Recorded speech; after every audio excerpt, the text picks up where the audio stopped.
Olá, professora Kênia Rodrigues aqui com vocês. A gente vai continuar a falar a respeito do direito sucessório do descendente em concorrência com o cônjuge. Para isso, além das regrinhas que a gente viu no vídeo anterior, da garantia do direito real de habitação, do fato de que a pessoa não pode estar divorciada ou separada de fato há mais de 2 anos, salvo a prova da impossibilidade, da insuportabilidade dessa vida em comum por culpa do outro, e da garantia de no mínimo 25% dos bens, caso a pessoa esteja dividindo a herança com seus próprios descendentes, a gente tem que avaliar cada um dos regimes de bens para identificar qual é o direito sucessório desse cônjuge. Então ele vai dividir a herança com os descendentes a depender do regime de bens. Uma questão importante é que essa regra é específica para o direito sucessório do descendente em concorrência com o cônjuge. A gente vai verificar em um momento posterior que quando ele for dividir a herança com os ascendentes, por exemplo, a regra muda um pouquinho. Assim, analisando cada regime, a gente vai fazer a seguinte observação. Primeiro, o regime de bens, nós vamos analisar o regime da separação obrigatória de bens. Lembrando que esse regime é imposto por lei em algumas situações previstas no Código Civil que prevêem o seguinte: a pessoa que casa mediante as causas suspensivas para o casamento, a pessoa acima de 70 anos, a pessoa que precisa de autorização judicial para casar, por exemplo, são pessoas que não podem escolher o seu regime de bens. E aí, nesse caso, eles são obrigados a adotar o regime da separação obrigatória. Para essas pessoas, portanto, casadas por esse regime imposto, nós temos a seguinte solução jurídica no direito sucessório. Falecendo uma pessoa casada por um regime obrigatório de separação obrigatória de bens, o cônjuge sobrevivente terá a seguinte consequência jurídica. Em primeiro lugar, ele não tem o direito de meação. Isso porque o regime é de separação de bens, e só para a gente lembrar, o direito de meação é inerente a regimes de comunhão de bens. Portanto, para o cônjuge sobrevivo não cabe direito à meação dos bens deixados pelo falecido. Agora, uma questão extremamente importante é que para essa pessoa também não tem direito de herança. Então, além de não ter meação, porque o regime é de separação de bens, ele também não tem o direito de herança. Onde está previsto isso? No artigo 1829, inciso 1º do Código Civil, porque não elencou esse grupo de pessoas ali no inciso 1º. Quando a gente analisa a pessoa que casa em regime de separação obrigatória de bens, um ponto importante é da aplicação da súmula 377 do Supremo Tribunal Federal. Essa súmula diz que o cônjuge casado em regime de separação obrigatória de bens tem direito àquele bem que ele auxiliou na aquisição, aquele bem que houver a prova do esforço comum do casal para a aquisição desses bens após o casamento. Nesse caso, o cônjuge sobrevivente que conseguir provar que auxiliou na aquisição da coisa teria direito a esses bens. É essa a previsão da súmula 377 do Supremo. Quanto à aplicação da súmula, nós temos algumas divergências na doutrina.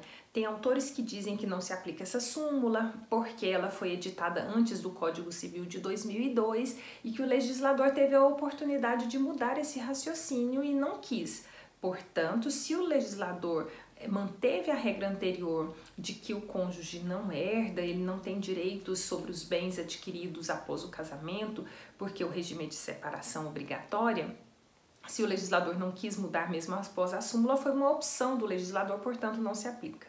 Outra corrente doutrinária diz que se aplica sim, porque essa súmula existiu pelo entendimento que se teve de uma grande injustiça para com aquelas pessoas que não puderam escolher o seu regime de bens. E aí, nesse caso, para ele não ficar muito prejudicado, porque ele está em situações que talvez ele colaborou com a aquisição da coisa, a súmula veio e disse, olha, se ele provar o esforço comum, se ele provar que auxiliou o cônjuge na aquisição da coisa, ele tem direito sim desses bens dos quais ele contribuiu para a aquisição. Essa é a previsão da súmula 377 do Supremo Tribunal Federal. Para resumir, portanto, o direito sucessório daquela pessoa casada em regime de separação obrigatória de bens é de que ele não tem meação, ele não tem herança. Apesar de que aplica-se a ele, de acordo com o entendimento de alguns autores, a súmula 377 do Supremo Tribunal Federal, fazendo com que ele tenha direito aos bens em que ele provar o esforço comum para a aquisição da coisa. Muito embora ele não tenha meação e não tenha herança, salvo a aplicação da súmula, ele tem o direito real de habitação, que é o direito de continuar residindo na residência em que ele vivia antes com o autor da herança. Bom, o segundo regime de bens que nós vamos analisar é o regime da separação convencional de bens. Qual que é a diferença dos dois regimes? O regime de separação obrigatória é um regime imposto. A pessoa não optou pelo regime. Ele foi imposto por lei porque ele estava diante de determinadas situações previstas no Código. Agora, o regime de separação convencional de bens é aquele em que a pessoa optou por regime de separação. Foi de livre iniciativa do casal um regime de não comunicar os bens, em que cada um dos cônjuges tem o seu próprio patrimônio por uma própria opção do casal. Nesse caso, a solução jurídica em decorrência da sucessão é a seguinte: o cônjuge sobrevivente não tem direito à meação. No mesmo raciocínio, se o regime é de separação e não de comunhão, não gera meação, não há uma comunhão patrimonial. Cada um tem seus próprios bens, então não tem direito à meação. Por outro lado, ele tem o direito à herança, porque a previsão do 1829, inciso 1º, inclui a pessoa casada em regime de separação convencional de bens. E aí, nesse caso, ele não tem direito à meação, porém tem direito à herança. O terceiro regime de bens que a gente vai analisar é o regime da comunhão universal de bens.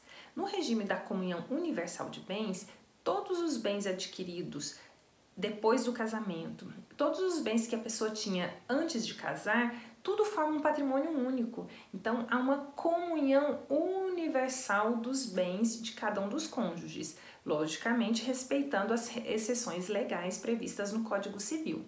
Como, em regra, o patrimônio é único do casal, havendo uma comunhão total dos bens, a consequência jurídica para o direito sucessório nesse regime é a seguinte: o cônjuge sobrevivente vai ter direito a metade desses bens por meação. Então, metade de todos os bens faz parte do patrimônio do cônjuge sobrevivente. E ele não está herdando, é um direito dele por meação. Da outra metade, ela será destinada apenas aos descendentes do falecido, porque o cônjuge sobrevivente não tem o direito de herança. Portanto, em regime de comunhão universal de bens, a consequência é: tem meação, não tem herança, mas mantém o direito real de habitação. O próximo regime que a gente vai analisar, o quarto regime, é o regime da comunhão parcial de bens. Nesse regime, a gente tem que observar que existem dois tipos de patrimônio. Nós temos o patrimônio comum, que são aqueles bens adquiridos onerosamente após o casamento, e nós temos os bens particulares, que são os bens que cada um dos cônjuges já possuía ao casar, além daqueles bens adquiridos a título gratuito após o casamento. Neste caso, a gente vai ter uma solução jurídica para cada um desses bens. Para os bens comuns, a gente aplica a regra da comunhão universal, ou seja, em relação aos bens comuns do casal, o cônjuge sobrevivente tem a meação desses bens. Metade dos bens adquiridos onerosamente após o casamento será do cônjuge sobrevivente. A outra metade será dividida entre os seus descendentes. Agora, quanto aos bens particulares, a gente vai aplicar a regra do regime de separação convencional de bens. Nesses bens particulares, que são bens que pertencem a cada um dos cônjuges, há o direito de herança para o cônjuge sobrevivente. Então, resumindo a regra do regime de comunhão parcial de bens, quanto aos bens comuns, há meação. Quanto aos bens particulares, há herança. Além disso, no regime de comunhão parcial de bens, um ponto importante que a gente tem que observar é que, em relação ao mesmo bem, ou é herança ou é meação. Então, para os bens comuns, só meação, não tem herança. Para os bens particulares, só herança, não tem meação. Além do mais, no regime de comunhão parcial de bens, ainda prevalece o direito real de habitação. Por fim, o último regime de bens que nós vamos analisar é o regime da participação final nos aquestos. Esse é um regime muito complexo, pouco utilizado na prática, mas que para os efeitos sucessórios ele vai ter a seguinte consequência. É um regime muito parecido com comunhão parcial de bens. Então, nesse caso, a regra será muito parecida. E por que isso? Porque no regime de participação no final nos aquestos, nós temos bens comuns e temos bens particulares. E aí, nesse caso, para os bens comuns, haverá meação, para os bens particulares, haverá herança. Você poderá dizer até que é um regime muito parecido com o regime de comunhão parcial de bens e para os efeitos sucessórios sim. A diferença é na hora da constituição patrimonial, é na hora de identificar qual é o bem comum, qual é o bem particular. E aí, nesse caso, é feito um levantamento pelos próprios cônjuges ou por um profissional contratado para ir identificando no decorrer do casamento quais são os bens comuns, quais são os bens particulares de cada um deles. A consequência jurídica, portanto, para esse regime é: para bens comuns, meação; para bens particulares, herança, além da garantia do direito real de habitação. Eram esses os principais pontos dos regimes de bens para fins de identificar qual é o direito sucessório do cônjuge em concorrência com os descendentes. Após, na próxima aula, nós vamos verificar o inciso 2º, que indica o direito dos ascendentes em concorrência com o cônjuge. Até mais!